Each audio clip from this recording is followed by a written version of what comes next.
Hey everyone, welcome. Today we're diving into something we all feel at some point, that tension between wanting to be an insider and the often harsh reality of feeling like an outsider. It shows up everywhere, in our friendships, at work, and even in our deepest beliefs. So let's get right into it. I mean, really think about it. It's a powerful feeling, isn't it? That sense of just not quite fitting in. Like you're on the outside of the glass looking in. It's a feeling every single one of us knows, and it's the heart of what we're going to unpack today. So let's get on the same page with some simple definitions. An insider, well, they're part of the club. They know the secret handshake, they get the inside jokes. An outsider, on the other hand, well, they're not. And this very basic divide is what creates some of the most powerful social forces in our lives. And there's a really simple reason for this. You've heard the saying, birds of a feather flock together, right? We are just wired to find people who think like us, who share our values, our beliefs. It makes us feel safe. It gives us a sense of security and connection. We're all looking for our tribe. But here's the flip side. That completely natural instinct to form groups, well, it automatically creates a divide.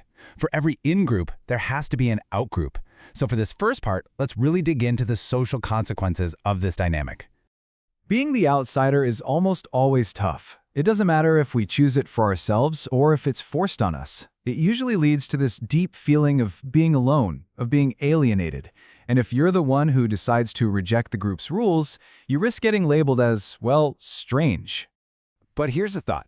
What if being an outsider isn't always a failure?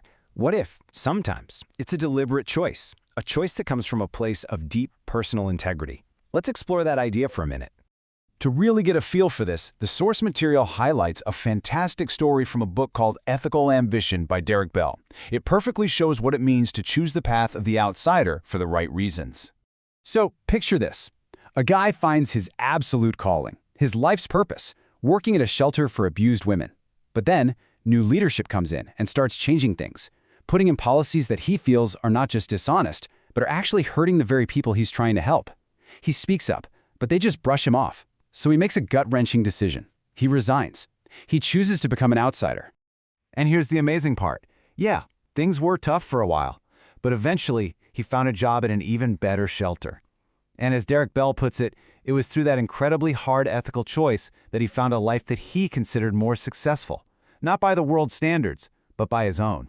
And this story just lays out the two paths so clearly, doesn't it?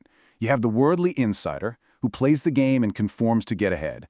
And then you have the outsider by choice, who listens to that inner voice, that sense of integrity, even if it means being misunderstood or totally rejected.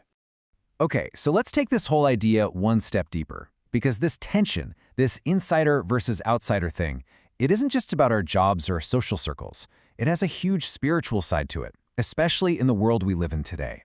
I mean, just think about our culture for a second. We live in an age that really celebrates science, logic, and reason.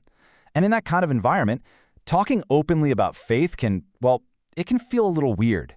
It can make you feel like you're breaking some kind of unspoken rule, and suddenly, you're the spiritual outsider in the room. But this is not a new problem. The source points to this quote from Jesus, and it's pretty radical. He's basically saying that a real life, a full life, isn't just about the stuff the world can give you, the bread. It's about being an insider to something much bigger, a spiritual reality where God is at the very center of it all. And this brings us to the absolute core idea of what we're talking about today. It's a concept you could call the great reversal. It's this moment where the whole idea of what it means to be an outsider gets completely turned upside down. Just look at this quote. Jesus is talking about his followers, and he's not surprised at all that they're being treated like outsiders. In fact, he almost presents it as proof that they're on the right track. He says it so plainly. Because you don't belong to the world system, the system will treat you like you don't belong. And this is the most critical point of all. It was a choice. Just like that man in the story from earlier, this wasn't something that just happened to them. They made an active, voluntary choice to be outsiders to the dominant culture around them, so that they could be insiders with God. So here's the trade-off it presents. Being an outsider to the world simply means you refuse to conform to a system of values that runs contrary to God. And what's the reward? You get to be an insider with God, living a life that's aligned with something eternal and true. It's a total redefinition of success and belonging. Okay, hold on. That phrase, the world, can be really confusing. Does it mean we're supposed to hate the planet or hate other people? No, not at all. And the source material makes a really important distinction here.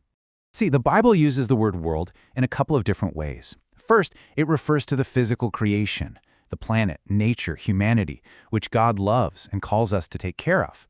But then there's a second meaning, the world as a system, a human-built system of power, values, and culture that often stands in direct opposition to God. It's that system that people of faith are called to be outsiders to.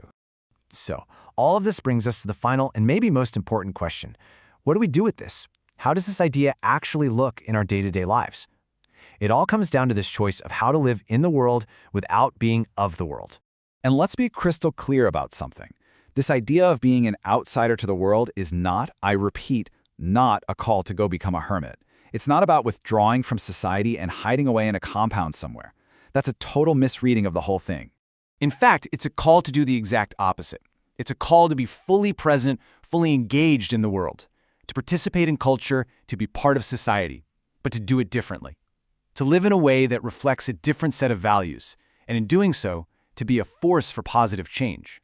And that leaves us with one final question. A question for you. Because at the end of the day, we all have to be an insider somewhere. We all make choices, big and small, that align us with a group or with a set of values.